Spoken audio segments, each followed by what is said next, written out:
Hi, PerspectiveWeather.com meteorologist Paul Dorian here on Thursday, May 28th. Still a lot of activity to talk about this morning.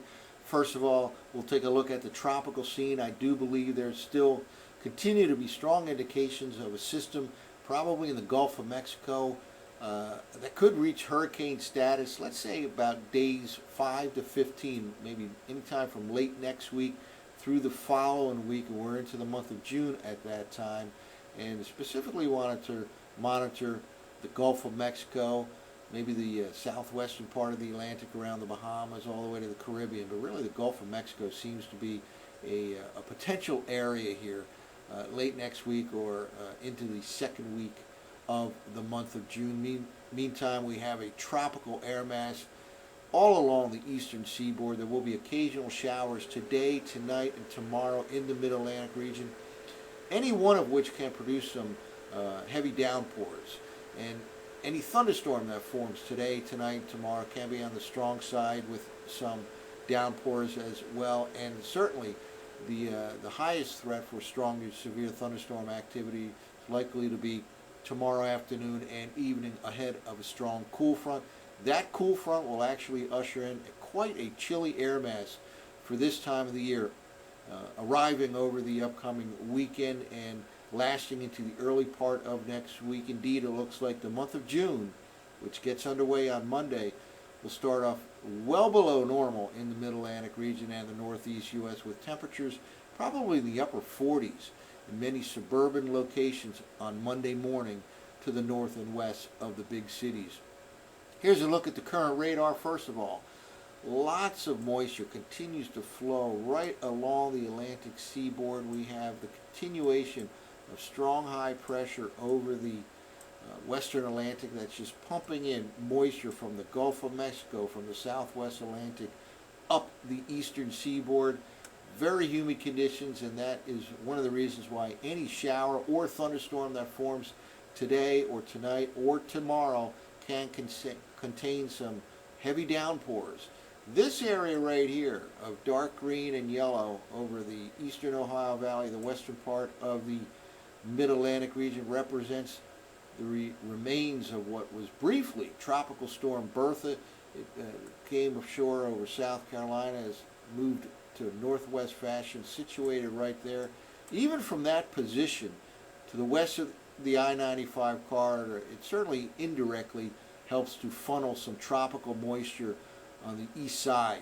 And again, that will contribute to the threat for some downpours both today and tomorrow in the mid-Atlantic region. So a lot of moisture throughout the eastern third of the nation.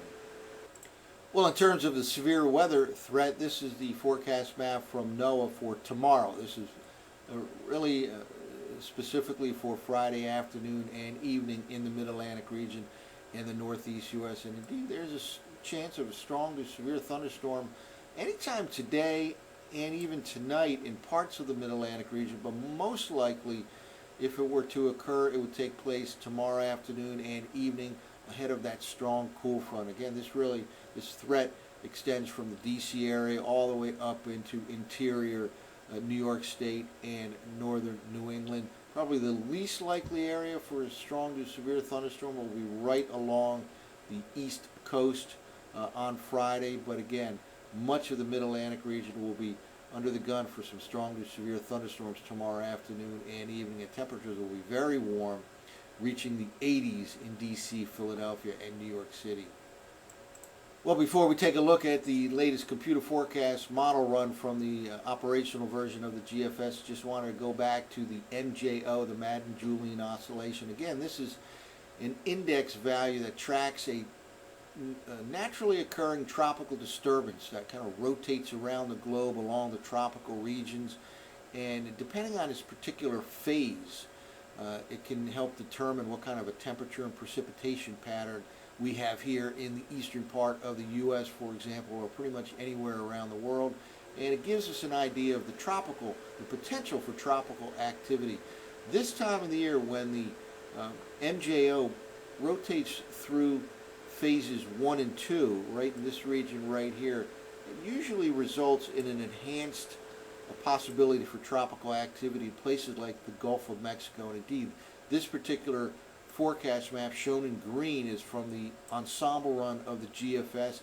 Anything is green is the forecast from here on, from today on out for the next couple of weeks, all the way through June 10th. By the time it gets into, we get into, let's say, the 4th or 5th of the month of June, which is late next week, all the way to about the 10th or so, we'll have that threat to monitor according to the NJO, which often is somewhat reliable here for determining this sort of thing. The threat in the Gulf of Mexico region, again, basically days 5 to 15 from here on out is when we expect that possibility, anywhere from the southwestern Atlantic to the Gulf of Mexico down to the Caribbean Sea. But really, the Gulf of Mexico is the region to watch late next week or during the following week. Well, let's take a look at the current forecast maps. This is from the 0Z run of the operational GFS. We'll go out in time too and see its latest forecast of the potential tropical system in the Gulf of Mexico. Again, today, strong high pressure situated over the western Atlantic, very similar to a Bermuda high type situation that we get in the eastern U.S. throughout the summertime. Winds flow clockwise around high pressure, and that is just funneling tropical moisture from the south to the north all along the Atlantic seaboard. It feels very humid out there today, and that can help to contribute to downpours at any time today, tonight, and tomorrow in the Mid-Atlantic region. Again, the threat for strong to severe thunderstorms really any time today and tonight, but especially likely tomorrow afternoon and evening in the Mid-Atlantic region. A concentrated area of rainfall shown here with the yellows represents the remains of what was briefly Tropical Storm Bertha, again in the eastern Ohio Valley, but it's helping to contribute to very moist air on its eastern side. Let's push forward here. Showers at any time today and tonight. Again, the least likely place for the shower activity today and tonight will be right along the east coast. Doesn't mean it will be sunny, by no means. Cloudy, but probably the best chance for showers will be kind of inland sections here. So not much going on in terms of rainfall for today and tonight along the east coast itself. Talking South Jersey, for example, along the coastal region, New York City, probably some drizzle and fog, but most of the heavier rainfall will stay inland, at least for a while here. Then we get into the morning on Friday, and at this time we have a strong cold frontal system starting to press towards the Mid-Atlantic region from the Great Lakes. And look at this here, by Friday evening we have a strong, cold Canadian high-pressure system over the southern part of Canada. This frontal system can cause some strong to severe thunderstorms tomorrow afternoon and evening. It'll take a little bit of a push to get this off the eastern seaboard on Saturday morning. And we may have clouds and maybe even showers lingering, at least for a while, along the immediate I-95 corridor, or certainly to points just to the south and east of the I-95 corridor on Saturday morning. But by Saturday afternoon, especially Saturday evening, cool air mass will arrive in the Mid-Atlantic region, will turn dry and well below normal temperature-wise for this time of the year. And here we go. By Saturday night, the winds will turn around out of the north, northwest, on the front side of this Canadian high-pressure system. And again, this is quite a cool air mass. It'll stay in control on Sunday. High temperatures on Sunday will kind of struggle to reach 70 degrees, which sounds nice, and it is a pleasantly cool air mass, but it's well below normal for this time of the year. Philly, for example, should be around 78 degrees for normal highs this time of the year.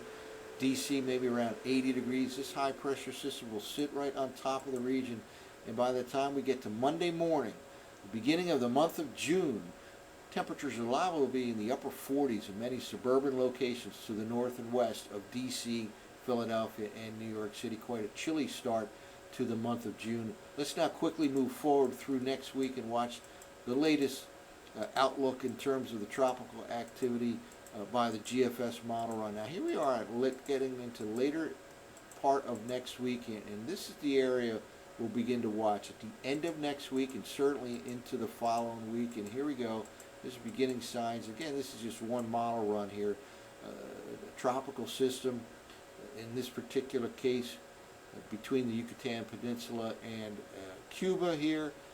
Now we're talking June 8th. Again, basically in the time period days 5 to 15 out to the end of next week, or perhaps more likely the following week, and that just spills on over into the Gulf of Mexico, and who knows what will happen at this time. But this is just ballpark here at this time, but I do believe the indications, especially from that MJO, suggest watch the Gulf of Mexico late next week and during the following week. So a lot going on in the world of weather. That's it for now. From PerspectiveWeather.com, I'm meteorologist Paul Dorian.